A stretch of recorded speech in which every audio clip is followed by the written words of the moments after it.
Hello friend, अस्सलाम वालेकुम। दोस्तों 2009 में पाकिस्तान में क्यू मोबाइल लॉन्च हुई।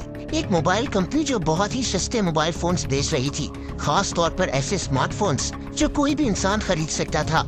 इसके फाउंडर ज़ीशान अख्तर थे। देखते ही देखते क्यू मोबाइल पाकिस्तान की मार्केट में छा गई।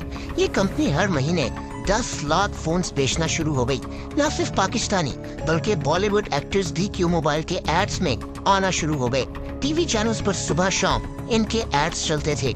यानी आप अंदाजा लगा सकते हैं कि क्यू मोबाइल कितने पैसे कमा रही थी। बहुत से लोग शायद क्यू मोबाइल की क्वालिटी से इतने खुश ना हो, लेकिन इस कंपनी ने बहरहाल पाकिस्तानी मार्केट को कैप्चर कर लिया था। लेकिन आज क्यू मोबाइल कहाँ है? 2018 के बाद क्यू मोबाइल कहाँ गायब हो गया? इतनी बड़ी कंपनी अचानक से कैसे तबाह हो गई? दोस्तों, ये महीना था नवंबर का।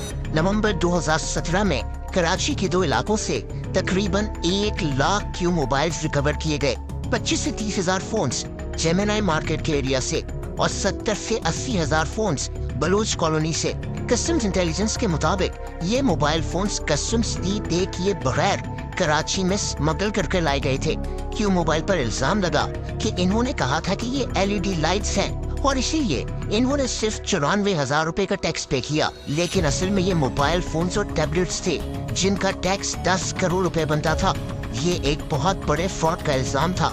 अब ये सारे पैसे जाते कहाँ थे? देखिए दोस्तों, क्यू मोबाइल मशहूर बॉलीवुड एक्टर्स को अपना ब्रांड एम्बेसडर बनाता था। ये एक्टर्स करोड़ों रुपए लेते थे, तो शायद ये पैसे इन्हीं महंगे एड्स और मार्केटिंग में लगते होंगे, ऐसा मेरा मानना है। खैर, दूसरी बात ये थी कि क्यू मोबाइल दावा करती थी कि ये चाइना से मोबाइल पार्ट्स मंगवाते हैं और पाकिस्तान में फोन्स बनाते हैं। लेकिन हकीकत में ये चाइना की एक मोबाइल फोन कंपनी जियोनी के फोन्स को ही रीब्रांड कर पाकिस्तान में बेच दिया करते थे। हालांकि क्यू मोबाइल का कहना है कि बाद में इन्होंने जियोनी के फोन्स बेचना बंद कर दिए थे, लेकिन फिर भी चाइना की ये मोबाइल फोन कंपनी इनकी मेन सप्लायर थी। मसला तब हुआ जब Gionee mobile phone company China में बैंकक्रप्ट हो गई। इस कंपनी पर 3 अरब डॉलर्स का कर्जा चढ़ चुका था और इनके मुताबिक इनके पास ये पैसे देने के लिए नहीं थे। चाइना की ये मोबाइल फोन कंपनी इंडिया में भी बहुत मशहूर थी और इनका मार्केट शेयर वहाँ भी काफी ज्यादा था। लेकिन ये कंपनी इंडिया से भी गायब हो गई। ये भी कहा जाता है कि इस कंपनी का फाउंडर लियू लिरोंग जुआ खेलता था और ये जुए में भी इस कंपनी के करोड़ों डॉलर्स हार गया था।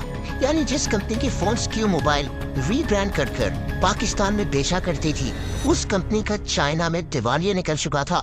जब क्यू मोबाइल के मेन सप्लायर का ये हाल हुआ तो जाहिर सी बात है कि इनका बिजनेस भी खतरे में पड़ गया। अगर क्यू मोबाइल सरवाइव कर भी जाता तो पाकिस्तान में कई दूसरी मोबाइल फोन कंपनीज आ रही थी, यानी इनका कंपटीशन बहुत सख्त हो जाता, क्योंकि क्यू मोबाइल की क्वालिटी थोड़ी कॉम्प्रोमाइज थी। दोस्तों, एक वक्त में पाकिस्तान की मशहूर तरीन mobile phone company Q mobile आज बिल्कुल गायब हो चुकी है, जैसे ये कभी एग्जिस्ट करती ही नहीं थी। ये एक क्लासिक एग्जाम्पल है कि कोई भी कंपनी सिर्फ और सिर्फ मार्केटिंग और एड से हमेशा के लिए नहीं चल सकती। मिलते हैं अगली वीडियो में। अल्लाह हाफिज।